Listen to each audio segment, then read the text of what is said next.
Arrangement आहे, पण हे विन विन सिच्युएशन असते की दोन्ही बाजूने त्या गोष्टी घडल्या. आपणही एवढ्या उत्स्फूर्त याच्यामध्ये सहभागी झाला म्हणून सरांनी परमिशन आम्हाला दिली आणि त्यामुळं हा आजचा जो कार्यक्रम आहे तो अशा रीतीने घडू शकला. तर त्याबद्दल मी जज साहेबांचं दोघांचंही मी आभार मानतो.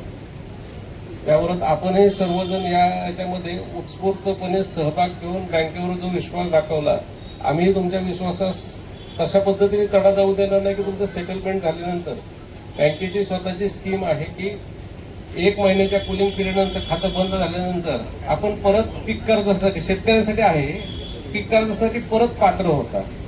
फक्त लिमिट जे आहे ना ते लिमिटेड ह्याच्यामध्ये असतं. 3 लाखापर्यंत ह्याच्यामध्ये जे काही स्केल ऑफ फायनान्स असेल त्याप्रमाणे तुम्ही इलिजिबल होता.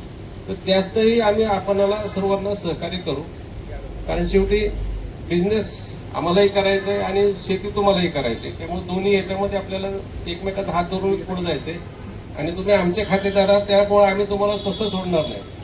तुम्हाला वाऱ्यावर सोडणं हे आमचे म्हणजे स्टेट बँकेचं तर हे नाही. जरी तुम्ही थकीत गेला तर ही तुमची त्यावेळीची परिस्थिती किंवा त्यावेळीचं दुर्दैव होतं. परंतु आज परत नव्या जोमाने परत नवीन पीक कर्ज घेऊन जेव्हा तुमचं पूर्ण खातं बंद होईल परत रेग्युलर तुम्ही रिपेमेंट ठेवा, कारण त्याचे रेग्युलर असण्याचे फायदे खूप आहेत. थकीत राहण्याचे जेवढं नुकसान आहे त्यापेक्षा जास्त फायदे तुम्हाला रेग्युलर राहण्याचे. त्यामुळं आमचं सहकार्य तर तुम्हाला पूर्ण राहील. पुन्हा एकदा आपल्या सर्वांचं आभार मानतो. डायसवर उपस्थित असलेल्या सर्व मान्यवरांचे मी आभार मानतो.